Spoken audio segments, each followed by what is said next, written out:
الحمدللہ رب العالمین والعاقبۃ للمتقین والصلاۃ والسلام علی رسولہ الکریم۔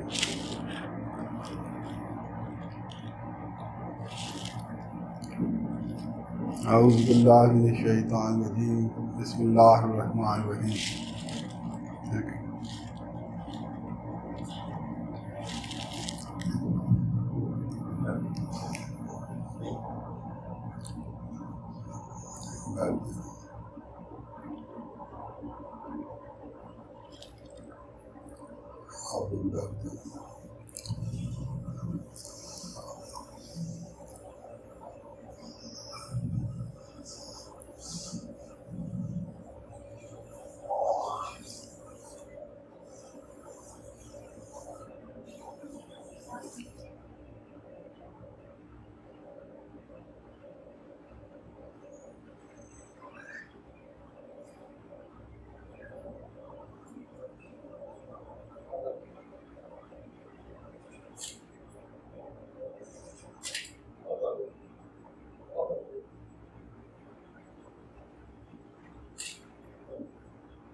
رمضان شریف کا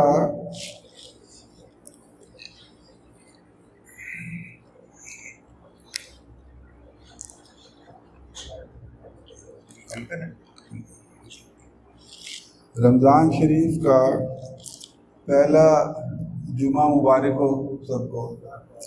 اور یہ اتنی تیزی سے رمضان شریف گزر رہا ہے، چھٹا روزہ ہو گیا آج، اور ہم کہیں گے کچھ دن بعد ہم کہیں گے جی آج جمعۃ الوداع آ گیا۔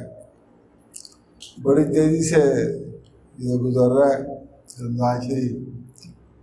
اور جیسے میں نے پہلے عرض کیا تھا پچھلے جمعے میں کہ یہ رمضان شریف اللہ کی بے شمار نعمتیں ہیں جن کا شمار نہیں ہو سکتا۔ ان نعمتوں میں سے یہ رمضان شریف کا جو ملنا ہے ہمیں، یہ بہت بڑی نعمت ہے۔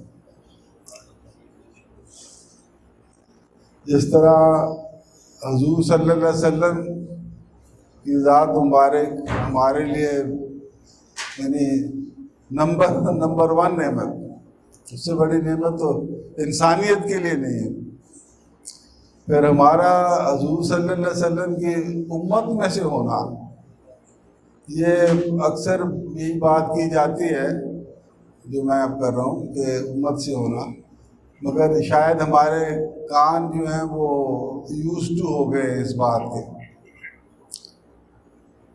بہت بڑی بات ہے، بہت بڑی بات ہے۔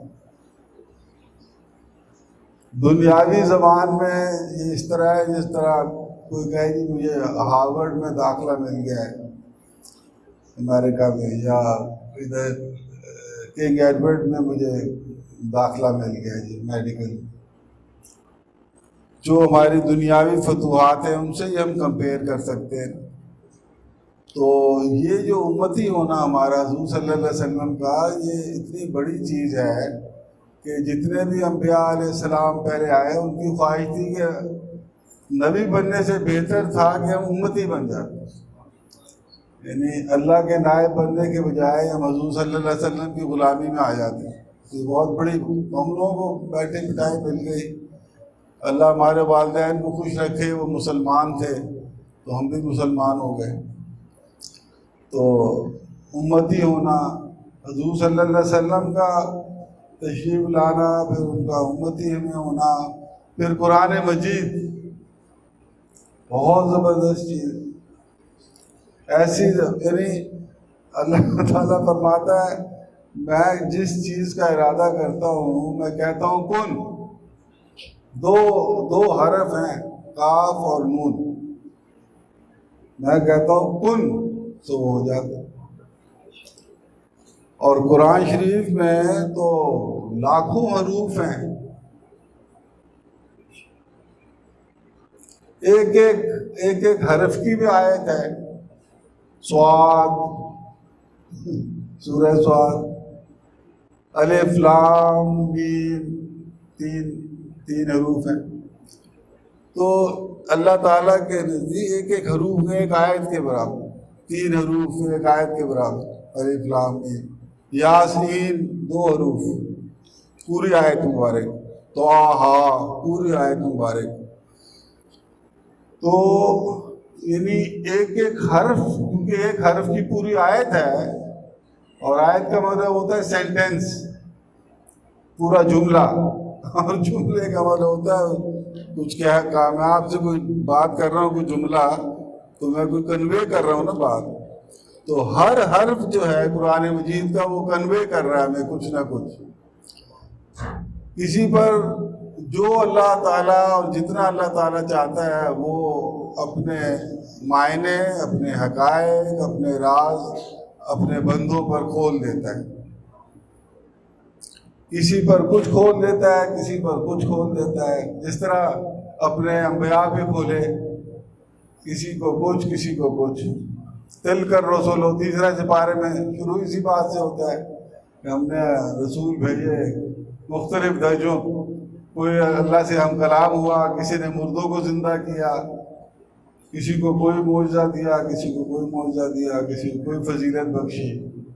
اسی طرح ان کا ہے اللہ تعالیٰ کی باتوں کا. یعنی قرآن شریف میرا کہنے کا مطلب ہے کہ بہت بڑی نعمت ہمارا امتی ہونا. پھر حضور صلی اللہ علیہ وسلم کی ساری زندگی مبارک وہ فرمایا اللہ تعالیٰ نے ہم لوگوں کے لیے، وہ نمونہ ایک ہے کہ یہ ہے، اس طرح فالو کرو گے حضور صلی اللہ علیہ وسلم کو. جتنا زیادہ فالو کرو گے اتنا زیادہ اپنا بھی فائدہ کرو گے، اور حضور اور میرے قریب بھی زیادہ ہوگے، اور دین بھی تمہارا بنے گا اور دنیا بھی بنے گا. جتنا اس ماڈل کو حضور صلی اللہ علیہ وسلم کی ذات مبارک کو، ان کی شریعت کو، ان کی باتوں کو فالو کرو. اور دیکھیں قرآن شریف میں آتا ہے اطیعوا اللہ و اطیعوا الرسول و اولی الامر منکم. 3 کیٹیگریز کو اللہ نے کہا کہ اطاعت کرو. ایک میری اطاعت کرو، تو اللہ تعالیٰ نے جو جو قرآن شریف میں بیان فرما دیا اس کی اطاعت کرو. پھر میرے رسول کی اطاعت کرو، کیونکہ بے شمار چیزیں ہیں جن کا قرآن شریف میں پرنسپل تو بتایا ہوا ہے، لیکن اس کو پھر اللہ، جس طرح نماز پڑھو، پھر حضور صلی اللہ علیہ وسلم نے بتا دیا کیسے نماز پڑھنی ہے.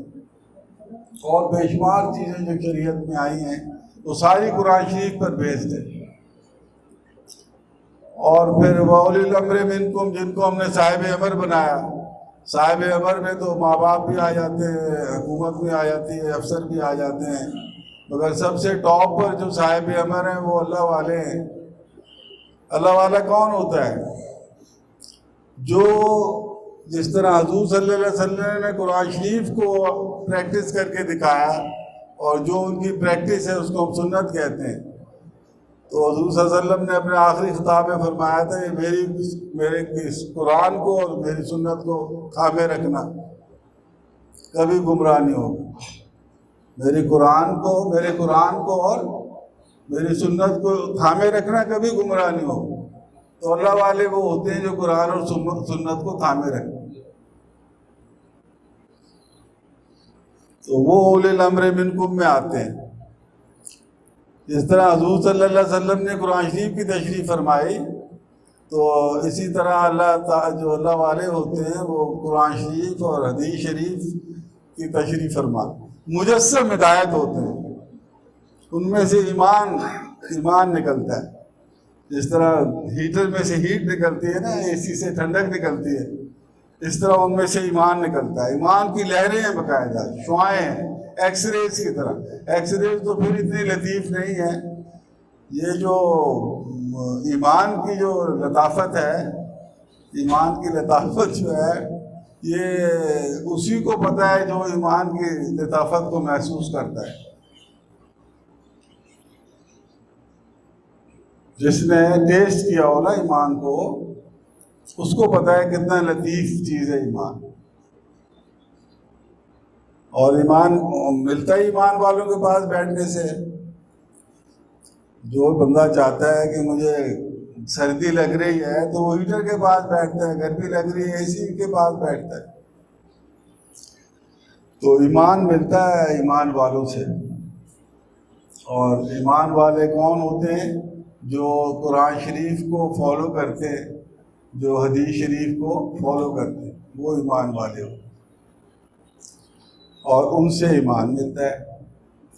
تو نعمتوں کی بات میں کر رہا تھا کہ قرآن شریف، حضور صلی اللہ علیہ وسلم کی ذات مبارک نعمت، قرآن مجید نعمت، ان کی شریعت نعمت، ان کا نمونہ جو ہے، پھر اللہ والے نعمت، پھر یہ جو رمضان شریف ہے یہ بہت بڑی نعمت، یہ اتنی بڑی نعمت ہے کہ میں لیٹے لیٹے ایک دن 2-4 دن پہلے حساب کر رہا تھا، تو یعنی ایک دن کی جو نماز جماعت سے ہم پڑھیں ایک دن کی، تو وہ تو 150 سال سے اوپر نمازیں بن جاتی ہیں ہماری گھر والی۔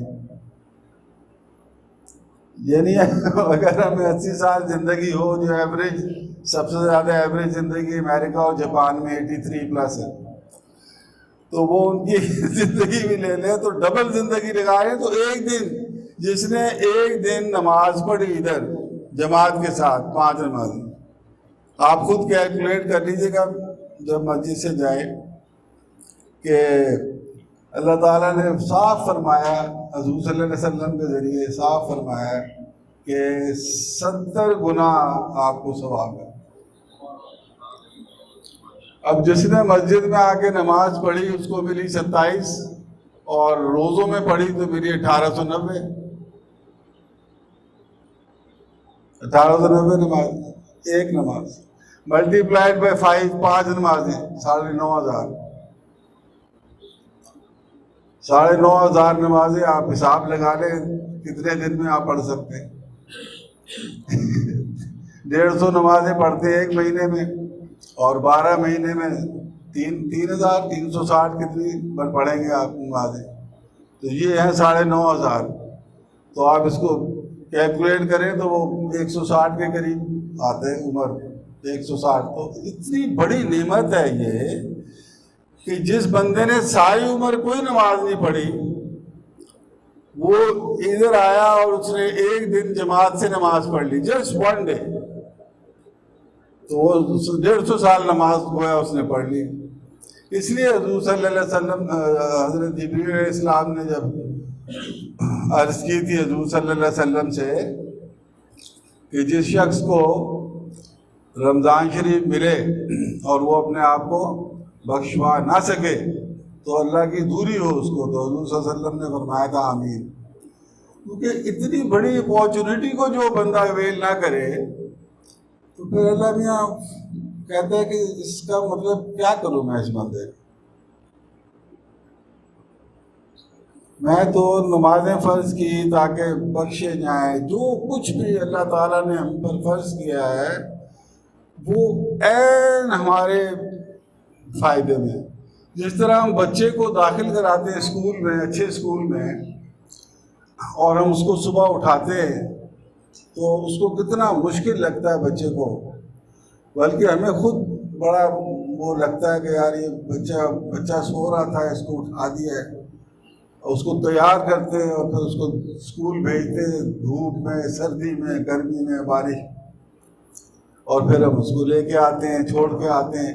اور یہ پروسیس ہم 16 سال، یعنی 10 سال تو اسکول کے اور پھر کالج اور یونیورسٹی، 16 سال کم از کم پروسیس ہم یہ کرتے ہیں اپنے ہاتھوں سے، ہم سارے کرتے ہیں، اس بچے کے ساتھ کرتے ہیں۔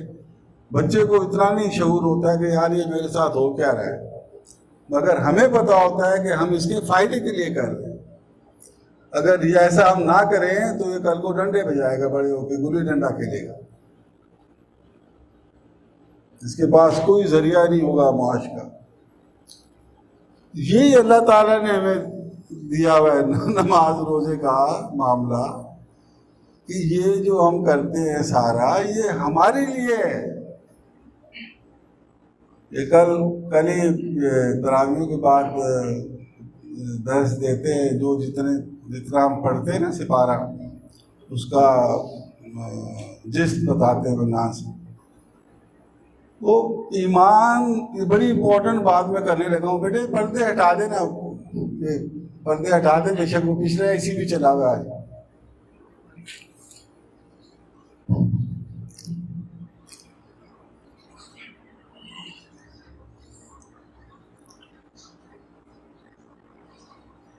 یہ بڑی امپورٹنٹ بات ہے جو میں کرنے لگا ہوں، جو بڑے غور سے اس کو سنیے گا. یہ جو اللہ تعالیٰ فرماتا ہے کہ قرآن شریف پر وہ لوگ ایمان نہیں لاتے جو فاسق ہوتے ہیں. گناہ گار بندہ جو ہے، جو گناہوں کو میں اڑا رہے، وہ بندہ جو گناہوں پر اپنے جمع رہے، ڈٹا رہے، اڑا رہے، یاد رکھیے گا وہ ایمان اور اس کے درمیان وہی رکاوٹ ہے. وہ گناہ جس پہ بندہ اڑا ہوا ہے وہ اس کے ایمان اور اس کے درمیان سب سے بڑی رکاوٹ ہے. اس لیے روزے فرض کیے گئے کہ تم تقوی اختیار کرو، برائی کرنا چھوڑ دو. دا مومنٹ آپ ارادہ کرتے ہیں برائی کرنے کے چھوڑنے کا اور گزشتہ کی توبہ کرتے ہیں اللہ سے اور مدد مانگتے ہیں کہ آئندہ یہ میں برائی نہ کروں، اور اللہ کی طرف رجوع کرتے ہیں کہ یا اللہ پاک میں مجھے پتہ لگ گیا اس بات کا کہ جو میرے گناہ ہیں یہی مجھے روک رہے ہیں تیری طرف جانے کے. مجھے پتہ ہے نمازوں کا اتنا ثواب ہے، روزے کا اتنا ثواب ہے، اور یہ بہت بڑی نعمت ہمیں ملی ہے، اس کے باوجود میں اس کو ایزی لے رہا ہوں. تو یہ اسی لیے لے رہا ہوں کہ میں گناہوں پہ اڑا ہوا ہوں، کچھ گناہوں پہ جو مجھے پتہ ہے کہ یہ گناہ مجھے نہیں کرنے چاہیے مگر میں کرتا ہوں. تو مجھے یہ پتہ لگ گیا، تو نے خود ہی فرما دیا ہے قرآن شریف میں کہ یہ چیز ہے جو آپ کو رکاوٹ ہے آپ کے اور ایمان میں. کہ ایمان بننا، جو نیک بندہ ہوتا ہے وہ ایمان لے آتا ہے فوراً، ایمان اس کے اندر انٹر ہو جاتا ہے، ایمان اس کے اندر انٹر ہو جاتا ہے. یعنی جس طرح اخروٹ ہے، اخروٹ اس کے اندر اخروٹ ہے کھانے والا اور اوپر کور ہے اس کے، تو اب وہ آپ اخروٹ ویسے تو کھا نہیں سکتے جب تک کہ اس کا کور نہ ہٹائیں. کور جو ہے یہ چیزوں کو روکتا ہے اندر جانے سے. جس طرح اللہ تعالیٰ فرماتے ہیں دل پہ اگر آپ کے پردہ ہے، ہم پردہ ڈالتے ہیں نا پھر دھوپ نہیں آتی اندر، لائٹ اندر نہیں جاتی گناہوں کی وجہ سے. تو گناہوں کو جو چھوڑنا ہے یہ انتہائی ضروری ہے ایمان کی سلامتی کے لیے، اور یہی روزے کا مقصد منشا ہے کہ کھانے پہ جائز چیزوں کو چھڑواتا ہے اللہ میاں، تاکہ ناجائز، جب جائز کو آپ چھوڑیں گے تو پھر ناجائز کو تو پھر آٹومیٹکلی چھوڑتا ہے بندہ. کھانا پینا جائز ہے، اللہ میاں کہتا ہے نہیں کھانا، سارا دن نہیں پینا کچھ. تو اسی طرح جو باقی ناجائز چیزیں ہیں ان سے بچنے کا اللہ تعالیٰ فرماتا ہے. اور یہ میں نے کتاب بھی اس میں جمع کی، تقوی کی آئے 150 سے زیادہ جگہ اللہ تعالیٰ نے فرمایا ہے تقوی کا، 150 سے زیادہ جگہ قرآن شریف میں فرمایا کہ تقوی اختیار ہو. تقوی، اور سب سے پہلے جنت میں متقی جائیں گے. یہ تو ہم پہلے جاتے تھے نا بل جمع کرانے یا پاسپورٹ بنوانے تو لائنیں لگی ہوتی تھی. جہاں لائنیں لگی ہوں نا بندے کا دل کرتا ہے جلدی سے لائن ختم ہو تو میں آگے ہوں. تو حشر کا کبھی سوچا کہ وہاں حساب کتاب کی جو لائنیں لگی ہوں گی. اسی لیے اللہ تعالیٰ نے ہمیں ایسی ایسی چیزیں حضور صلی اللہ علیہ وسلم کے ذریعے بتائی ہیں کہ بندے کو جیسے ہی پتہ لگے نا تو وہ اس کو ایسے گریب کر لے. فرض نماز کے بعد جو بندہ آیت الکرسی پڑھتا ہے حضور صلی اللہ علیہ وسلم نے فرمایا اور سچ فرمایا، صدقت یا رسول اللہ صلی اللہ علیہ وسلم، کہ وہ اس کے اور جنت کے درمیان صرف اور صرف اس کی موت حائل ہے. The moment he dies, he enters Jannah. اور موت کی جو تکالیف سے سب لوگوں کو پتہ ہے، بڑی تکلیف دہ چیز ہوگی موت، مگر اس بندے کی جو یہ عمل کرتا ہوگا، کون سا؟ آیت الکرسی جمع 5 وقت کی نماز، یعنی نماز پڑھے گا تو آیت الکرسی پڑھے گا نا. تو جو بندہ 5 وقت کی نماز پڑھتا ہے بما آیت الکرسی، اس کو موت اس طرح آئے گی کہ جس طرح دودھ پیتے بچے کو والدہ دودھ چھڑاتی ہے، اس کو نہیں پتہ لگتا کب دودھ چھڑائے گیا، یعنی وہ نیند میں ہوتا ہے، یعنی اس کو پتہ ہی نہیں لگتا. یعنی ہمیں موت اس طرح آئے گی کہ اب میں بیٹھا ہوں اور موت آئی تو اب میں جنت میں ہوں، نہ حساب نہ کتاب، نہ لینا نہ دینا. کتنی بڑی یہ ایک بات خالی بتائی آپ کو. حدیث شریف، قرآن شریف خزانہ ہے اس قسم کے فارمولز کا، ہماری فلاح کے فارمولز کا خزانہ ہے. ایک ایک چیز مطلب کمال ہے. میں کل اس سے غازی صاحب سے بات کر رہا تھا، بچہ آتا ہے نماز پڑھنے، یہ دیکھیں آگے کہ یہ جو شکر ہم کرتے ہیں نا، شکر یہ بیس ہے، یہ پانی کی طرح ہے. جس طرح پودے کو پانی چاہیے ہوتا ہے نا، اور پودا گرو کرتا ہے اور اینڈ تک پانی چلتا ہے اس کا. جب ہم پھل اس کا دیکھتے ہیں نا کاٹ، اس میں بھی پانی ہوتا ہے. تو شکر ایسی چیز ہے، شکر جو ہر خیر کا بیج ہے. ہمارا ایمان ڈائریکٹلی ریلیٹڈ ہے شکر سے. اور اس کے جو ساتھ جڑی ہوئی چیز ہے وہ ہے ناشکری.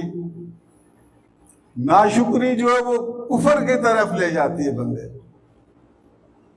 انکار کی طرف لے جاتی ہے. بڑی ناشکری. آپ مجھے کوئی گفٹ دیں، میں کہوں یہ کیا پکڑا دیا آپ نے، دس از ناشکری. میں کہوں تھینک یو ویری مچ جی، بڑا جی زبردست آپ نے چیز دیا، دس از شکر. تو اور شکر ایسی چیز ہے کہ جس نے اڈاپٹ کر لیا شکر کو اور ریجیکٹ کر دیا ناشکری کو، وہ پکا اور سچا مومن ہے، اور فلاح اور جنت اور اللہ کی رضا گارنٹیڈ ہے اس کو. اور کتنی آسان چیز ہے شکر، کہ کسی کے کوئی چیز آپ کو ملتی ہے اس پہ آپ شکر کرتے ہیں. یہ یاد رکھیں کہ دینا مشکل ہوتا ہے، لینا تو آسان ہے نا.